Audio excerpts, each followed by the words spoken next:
Now that we've got our introduction to layers out of the way, it's time to look at how we can use layers for some rather specialized things. The first thing I want to cover is how you can use layers to work an existing file or document or piece of work that you've created in a different medium, say pencil and paper, bring it into Procreate, and then finish it off digitally. So here I've opened myself up a canvas which is an A4 size in landscape, and the first thing I'm going to do is go in and I'm going to insert a file. I've actually got it within my photo library, but if you've got it in Dropbox or within files, you can do it there. So I'm going to pick up this file, which is these racing dogs, and that is what I'm going to work with. So you can see that it doesn't quite fit exactly onto my canvas, slightly different proportions. So the first thing I will do is go and crop and resize that canvas. So within Actions, Canvas, first option is crop and resize. And I just touch and drag at the edges of the screen to move that in. Tap in the top right-hand corner to say I'm done. It crops my canvas, and there we have it. Okay, let's have a look at what's happened in our Layer Manager. So you can see that Procreate's brought that reference in and used it to occupy layer 1. So we've got layer 1 in there now, and you can see that this layer completely obscures the background layer now. Now remember, the first thing that we do is we add in a couple of other layers.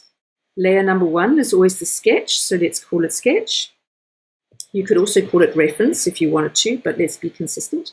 The second one, remember, the most colorful part of the sandwich is always the center, the filling. So color is the sandwich filling between outline and sketch. And then our top layer is always outline, so there we have it. And we want to now go in and fill in the outline of this lovely piece of work that was sent to me. And let's choose a pen. So I'm going to say let's use a technical pen because I'd like to see how that works with the variable width and pressure, and we're going to do it in black traditionally, and let's make sure we are working in our outline layer. Starting from whichever side works for you, I'm going to start from the right. So I'm just going to fill in the ear here, and here we go.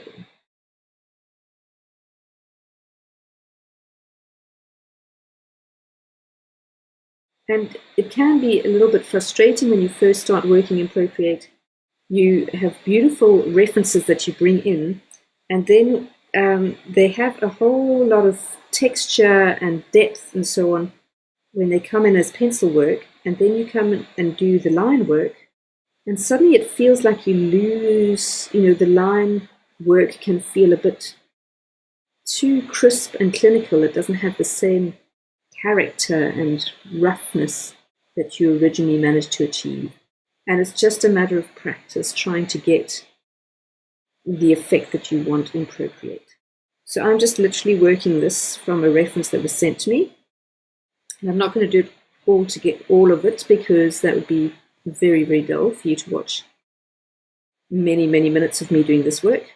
But what we want to do now is say, what happens if we take our reference away? And if we go and untick the sketch, you can see that's how it's starting to look. So once you have transcribed, as it were, all your outline into the outline layer, you can go and untick the sketch layer so that it's invisible, and then you can go in and start adding in your color to finish off with whatever color effects that you're wanting to do. So this is a really powerful way of working with layers.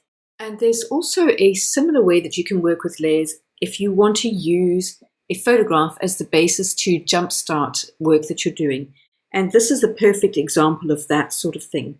So what I did, let's go and have a look in the layers here. You can see I've got some extra layers beyond what I usually, or what we've used so far.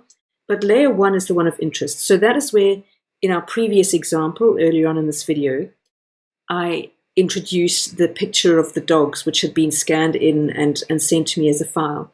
Here, I've taken a photograph, a stock photograph of this boiled sweet, and I've used that as the basis for my my creation. So you can see what I did. I imported the photograph of the sweet. I basically erased the top part of it that I didn't need. And then I went in and I did my sketch layer. So naughty, naughty me, didn't label my layers in meaningful ways. But I went in and I did a rough sketch on top of the sweetie that I had brought in. Then I went in and did, you can see there, layer 3 was my outline. So I did the outline over the top of the rough sketch. Here in layer 5, I put in most of the skin tones and the hair. So this was a pretty hit and miss piece of work, and you can see that if I had to alter it, it would be quite tricky. And then my final thing was all the rest of the colors. So the trousers, the stripy shirt, these sort of spangly bright colors done with the bokeh lights, the shadow underneath the sweetie.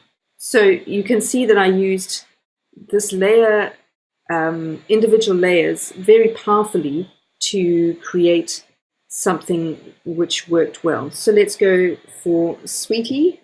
That's my sweetie reference. Layer 2 was my sketch. Rename so that we can see it.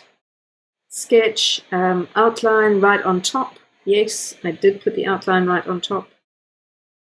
And then here I had mostly skin tones. So I'll say skin and hair. Skin, hair. And this was clothes and shadows. Clothes and shadows. And that is how you can import a photograph and quickly jumpstart a piece of work. The last thing that I do before I export this and share it somewhere is untick the sketch. So untick the sketch layer, and that leaves everything nice and clean and crisp. So that was just two powerful ways that you can use external files or images, whether they're things that you've created or things that have been created by someone else, to jumpstart your work and get something to a polished end product in Procreate.